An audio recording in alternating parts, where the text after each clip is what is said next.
TCS मामले में कल जो है नीता खान को यहाँ से अरेस्ट किया गया है, उसके ऊपर जो है संजय शिरसाट साहब जो यहाँ वो आपका नाम आगे कर रहे हैं, इसके बारे में आप क्या बोलेंगे? ये मोबाइल को खाली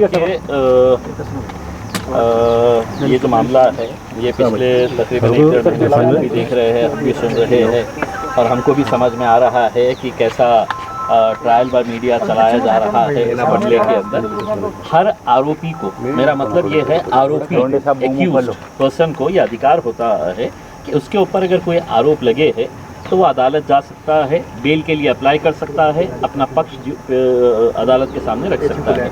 निचली कोर्ट में इस लड़की को बेल नहीं मिली, उसका राइट है कि वो हाई कोर्ट में जाए, हाई कोर्ट में रिजेक्ट होती है तो सुप्रीम कोर्ट में जाए।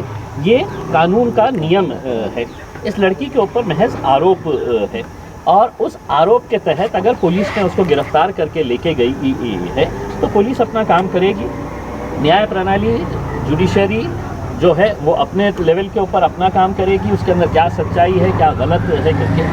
और इसका इन्वेस्टिगेशन जहाँ तक मेरी मालूमात है ये नासिक पुलिस कर रही है, मेरे शहर का कोई पालक मंत्री कर रहा है करके ऐसा नहीं है कि वो प्रेस कॉन्फ्रेंस लेके है तो ये तय करने वाले हैं।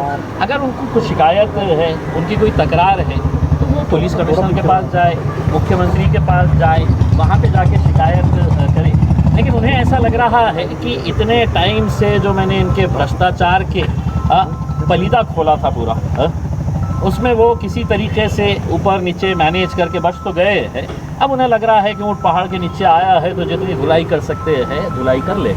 शिरसाट साहब, इतना ही अगर तड़प जो आपकी अभी बार बार प्रेस कॉन्फ्रेंस ले रहे हैं, मीडिया को बुला रहे हैं, उस वक्त भी अगर ऐसी तड़प रहती और जाते मुख्यमंत्री के पास और कहते कि साहब ये आदमी ने मेरे ऊपर है तो बहुत गंभीर आरोप लगाया है, इसकी उच्च स्तरीय इंक्वायरी करें और अगर मैं निर्दोष निकला इसमें से तो इम्तियाज़ जलील को फांसी पे लटकाए, मैं लटक जाता।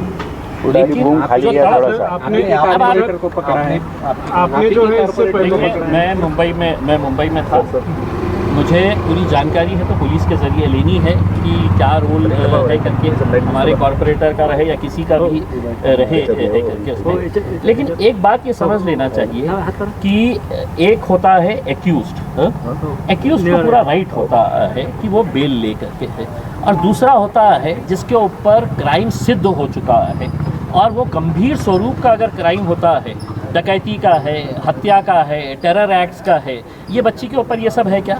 इसके ऊपर सिर्फ एक कलम जो है वो ये लगी हुई है कि हर्टिंग रिलीजियस सेंटिमेंट्स। तो ये हम इसकी भी तायीद नहीं कर रहे, हम इसका भी सपोर्ट नहीं कर रहे हैं कि अगर हर्टिंग रिलीजियस सेंटिमेंट्स अगर हुआ है। लेकिन दुर्भाग्यवश अब ये हो गया है कि कोई आरोप लगता है किसी के ऊपर और हमारे देश का मीडिया है तो दिल्ली से आ जाता है, मुंबई से आ जाता है और सिर्फ यही उम्मीद करता है कि अब आरोप लग गया है तो चलो फांसी पे लटका दो। ये बच्ची के साथ भी वैसे ही हो रहा है। हमें विश्वास है कि पुलिस और अदालत जो है वो पूरा इम्पार्शियल तरीके से काम करेगी। सर, आपने पिछली बार कहा था कि नीता खान को जो है आपका सपोर्ट है, अब जब वो आरोप ये भी कहा था कि अगर वो गलत नहीं रही तो मैं उसके साथ रहूंगा, तो आप अभी भी उसके साथ? देखिए, मैंने भरी सभा के अंदर ये कहा था, थोड़ा पीछे सर, मैंने एक टीवी चैनल के अंदर ये कहा था कि उसकी कहानी देखने के बाद, सुनने के बाद, उसका FIR पढ़ने के बाद मैंने एक स्टेटमेंट दिया था। आप वो स्टेटमेंट भी थोड़ा सा अगर दिखा दें तो मेरे हिसाब से ज़्यादा बेहतर रहेगा। मैंने ये कहा था कि अगर ये निदा खान है तो मैं ऐसा स्टैंड ले रहा हूँ, ऐसा नहीं है। अगर निदा खान की जगह अगर निशा पाटिल रहती तो भी मेरा यही रहता है, अगर नीता देशपांडे रहती तो भी मेरा यही स्टैंड रहता, अगर नैन्सी फर्नांडिस रहती तो भी मेरा यही स्टैंड रहता है। तो हम जो है वो एक बच्ची का जो लीगल राइट है, हम उस लीगल राइट के बारे में बात कर रहे हैं। आप कह रहे हैं कि नहीं, नीचे की अदालत में हो गया है तो अब उसको फांसी हो जाना चाहिए करके इसमें।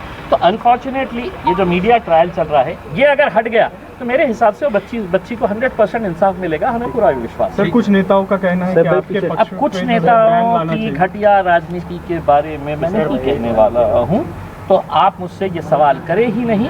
जिनको अपनी राजनीति करने का है वो करने दीजिए। उनको ऐसा लग रहा है कि अब इम्तियाज़ जलील को दबा सकते हैं करके, इम्तियाज़ जलील सच के लिए खड़ा है और आगे भी खड़ा रहेगा।